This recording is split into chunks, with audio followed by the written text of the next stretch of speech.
Chapter 25 The Unknown.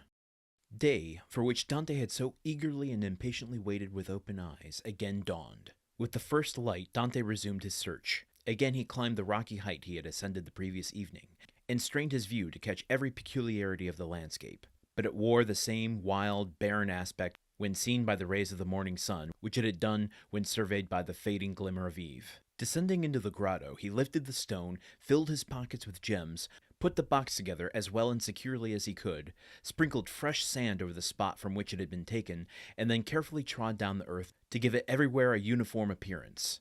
Then, quitting the grotto, he replaced the stone, heaping on it broken masses of rock and rough fragments of crumbling granite, filling the interstices with earth, into which he deftly inserted rapidly growing plants, such as the wild myrtle and flowering thorn. Then, carefully watering these new plantations, he scrupulously effaced every trace of footsteps, leaving the approach to the cavern as savage-looking and untrodden as he had found it. This done, he impatiently awaited the return of his companions.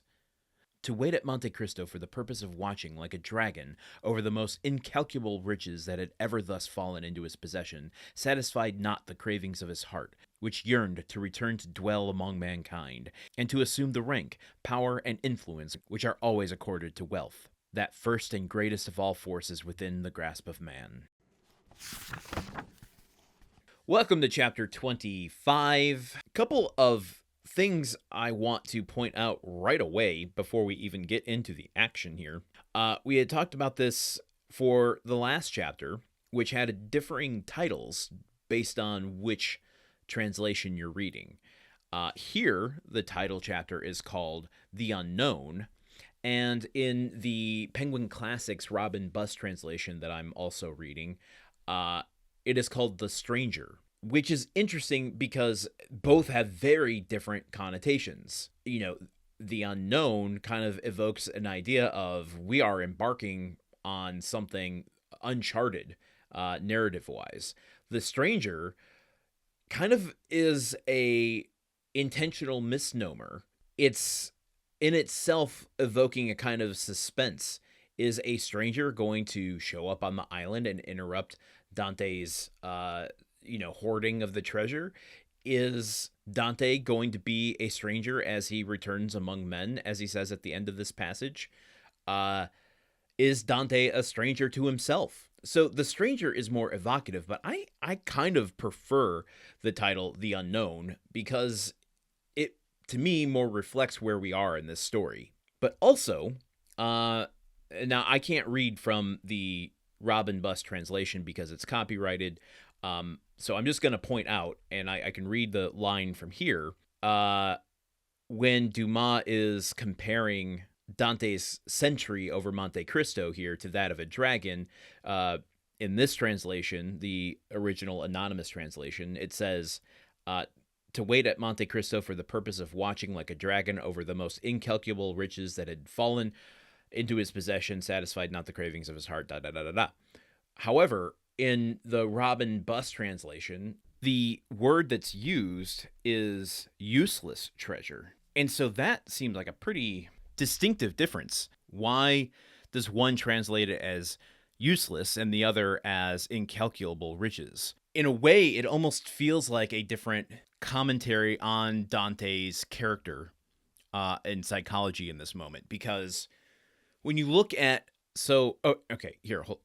let me restart. Just a thought here as my brain is getting tangled, because I don't want to go too broad with this and use it to exemplify the importance of translations, but I'm going to kind of do that by using this as an example. So by the anonymous text using the phrase incalculable riches and the Buss translation saying useless, what's interesting is that, and I'm not going to even attempt to speak the original French here, but as Dumas writes it, it literally translates to wait on Monte Cristo to watch like a dragon over a useless treasure.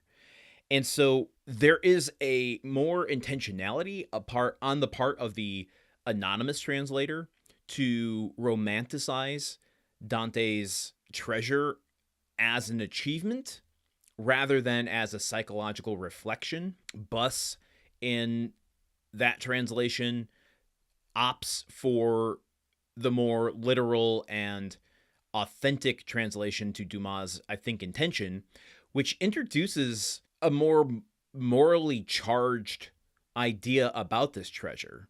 This isn't just success at finding the thing he's been searching for. There's an ambivalence to it.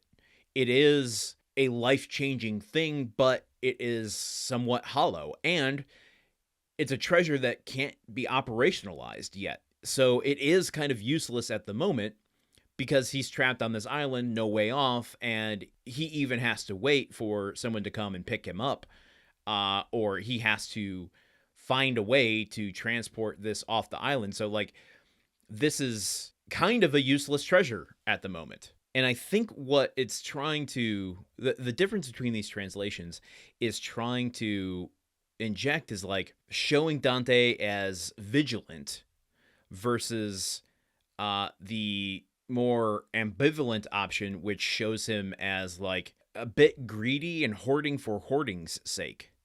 You know, he's going through this whole process of covering up the entrance to the cave again, making sure no one else but him knows about it. And, you know, who could fault him for that? But by calling it a useless treasure, it more isolates Dante, I think. You know, what good can this money do him on this uninhabited island? Nothing. It can't do anything. He has no way off the island. And therefore, at the moment, he's kind of a purposeless possessor of it.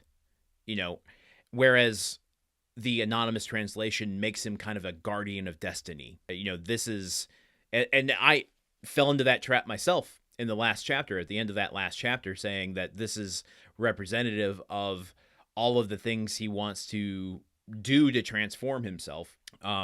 Which brings me back around to the idea of translations and why they're important. You know, whether it's a book, whether it's a movie with subtitles, it is deeply important to know about the translation as it is just the text of the movie itself, because the nuance like this changes things and it can get slippery quickly. So even with the one word from incalculable riches to useless riches, I mean, it brings a whole different moral charge to it. And Dumas meant one thing, and the translators of the original text maybe had their own agenda. You know, who knows what was going on when the anonymous text was done, that they wanted to maybe infuse a more romanticized or glorify the idea of riches and wealth, and therefore they strip it of its moral ambiguity in order to sell readers on this idea, not the deeply transformative story that Dante is going through, but a means to an end. This is what we are striving for, is riches and wealth and placement in the world. I remember, God, okay, you want to hear, I'm going to really reveal myself as a nerd here. Years and years and years ago, there was a Blu-ray release of Let the Right One In, the, you know, Scandinavian vampire horror film, and there, upon the American release of that Blu-ray, there was intense pushback on what was called laziness of the translation, and so much so that Magnolia Pictures actually went forward and re-released the Blu-ray edition with a proper translation on it, the translation that was used in the theaters. And the reason there was so much backlash was because there is so much nuance in that movie about the backstory and how the, you know, child vampire came to be, that was completely lost in the flattened translation of it. And so it changed the story. Little changes here and there completely gave the story a different experience. So that's why, you know, it's partly also why I, you know, kind of snootily prefer subtitles over dubbed films. I know the Studio Ghibli movies are always pretty popular here in America.